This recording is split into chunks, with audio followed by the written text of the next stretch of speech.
Salut à tous, aujourd'hui je suis avec Alexandre et Sébastien à Carriès, donc au COSEC La Ciotat où un stage de Krav Maga est organisé. Alexandre bonjour et Sébastien bonjour. Est-ce que vous pouvez nous expliquer, donc racontez-nous comment vous est venue l'idée de monter cette association. Voilà, donc l'association s'appelle le Shingi Taido, donc c'est une association assez récente qui a été créée en janvier 2012. Donc on a une petite section karaté et depuis septembre une section Krav Maga qui a connu un fort essor parce que là nous sommes par exemple actuellement 80 adhérents. Donc aujourd'hui nous sommes réunis pour un stage à l'occasion de la venue de notre directeur technique, M. Alain Formaggio, donc qui est 5e dan et membre de la commission nationale. Donc c'est vraiment un très grand plaisir. C'est la première fois qu'on le reçoit à La Ciotat, on espère que ce ne sera pas la dernière. Et donc c'est vraiment un grand plaisir de l'accueillir aujourd'hui à La Ciotat. Le stage est ouvert à tous à la base, donc c'est vrai que la plupart des pratiquants sont issus du club, mais on a différentes personnes qui viennent du département, voire de la région, et même d'un peu plus loin. Donc c'est un stage ouvert à tous. On peut défendre un tiers, on peut défendre, vous balader dans la rue par exemple, un membre de votre famille, votre enfant, votre femme se fait agresser. Il y a des techniques qui permettent de défendre un tiers ou une personne de sa famille ou autre bien sûr. Après donc l'association Shingi Taido est affiliée à deux fédérations.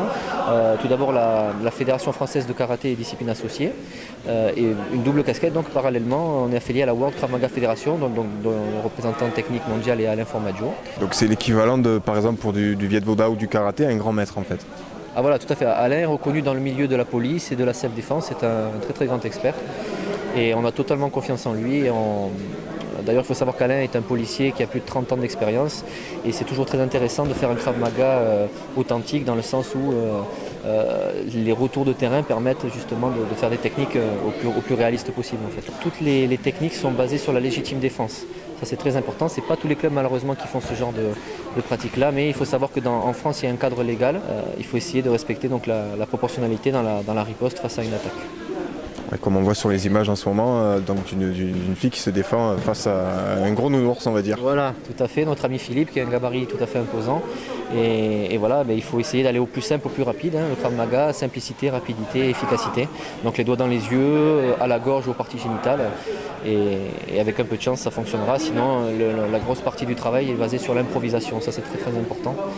Savoir improviser. Il faut savoir qu'en combat de rue, en général, ça ne fonctionne pas toujours comme prévu. Grâce à ce stage, on a plusieurs finalités. Si vous voulez, le tronc commun, ce sera du Krav Maga, mais après, ça peut être destiné à plusieurs sortes de publics. Il y a le Krav Maga civil, que l'on va enseigner de manière à se défendre et prendre la fuite. Il y a le Krav Maga à finalité policière, où là, ce sera adressé aux forces de l'ordre pour maîtriser l'individu sans trop de dommages. Et il y aura aussi le Krav Maga à finalité militaire, où là, ce sera effectivement maîtrisé, mais pour mettre vraiment l'adversaire et l'agresseur qui ne puissent pas attaquer. Tout est permis, il n'y a aucune règle en Krav Maga, donc point, pied. On voit en ce moment dans l'actualité malheureusement que les armes blanches sont de plus en plus en utilisation dans la rue malheureusement, donc il faut s'y préparer. C'est assez risqué, mais avec le Krav Maga, il y a des techniques assez simples à réaliser, des principes. Là par exemple, ces stagiaires, pour la plupart, sont tous débutants quasiment.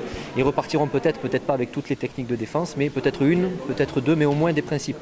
Savoir frapper là où il faut, se protéger, prendre la fuite, c'est vraiment cet objectif-là qu'on a pour ce stage-là.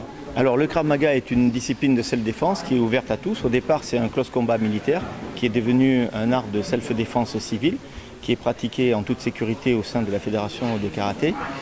Self-défense Krav Maga, donc là vous voyez une défense sur du couteau, mais on a travaillé du main nue, on a travaillé également des frappes poing, pied, des saisies, étranglements, ceinturage, des techniques au sol, des menaces au couteau, des attaques au couteau, au bâton, avec arme à feu, et ce à 360 degrés, c'est-à-dire qu'on peut se défendre ou défendre une tierce personne.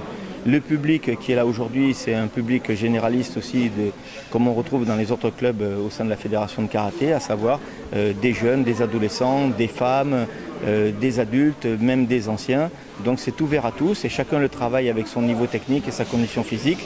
Et de nos jours, on se sent un peu plus rassuré psychologiquement d'avoir quelques armes d'autodéfense, mais c'est aussi un moyen divertissant de transpirer et d'échanger avec les partenaires.